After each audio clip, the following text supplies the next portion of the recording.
বিএনপির ভারপ্রাপ্ত চেয়ারম্যান তারেক রহমানকে বরণ করতে সারা দেশ থেকে ঢাকায় আসছেন দলটির নেতাকর্মীরা। বাস, ট্রেন ও লঞ্চে রাজধানীমুখী হয়েছেন তারা। এ উপলক্ষে সারা দেশেই বিরাজ করছে উৎসবের আমেজ।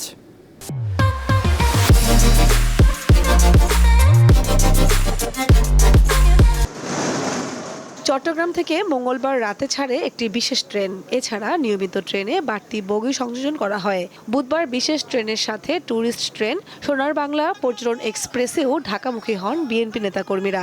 এছাড়া আন্তজেলা বাস এবং নিজস্ব ও ভাড়া করা বিভিন্ন পরিবহনে ঢাকার পথে রওনা হন বিএনপি নেতাকর্মীরা।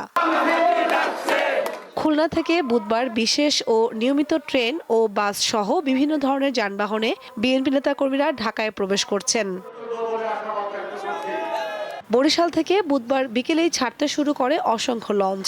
এছাড়া বাসেও অনেকেই ঢাকায় প্রবেশ করছেন। বুধবার সন্ধ্যার পর ভোলা থেকে 10টি লঞ্চ ঢাকার উদ্দেশ্যে ছেড়েছে।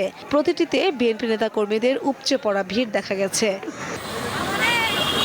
বগুড়ায় 12টি উপজেলা সহ জেলার বিভিন্ন ইউনিট থেকে বিএনপি নেতাকর্মীদের নিয়ে ঢাকার পথে রওনা হয়েছে অন্তত 500টি বাস। এছাড়া অনেকেই মাইক্রোবাস ও প্রাইভেট কারে ঢাকার পথে রয়েছেন। যে পরিবারের বিএনপির একটা ঈদের দিন বলা চলে, বাংলাদেশের 18 কোটি জনতা তাকে দেখার জন্য উৎফুল্ল হয়ে আছে। রাজশাহী থেকে বুধবার কোনো স্পেশাল ট্রেন না থাকলেও নিয়মিত একাধিক ট্রেনে অতিরিক্ত কোচ সংযোজন করা হয়। এছাড়া পশ্চিমাঞ্চল রেলওয়ের আওতায় বৃহস্পতিবার 4 জোড়া স্পেশাল ট্রেন চলাচল করবে। সকলে এক উৎসাহ উদ্দীপনার মধ্য দিয়ে আমাদের এই দিনটাকে ঐতিহাসিক স্মরণীয় হিসেবে আমরা রাখছি। বিএনপির ভারপ্রাপ্ত চেয়ারম্যানকে স্বাগত জানাতে দেশের অন্যান্য জেলা থেকেও বিভিন্ন নেতাকর্মীরা জড়ো হচ্ছেন ঢাকায়।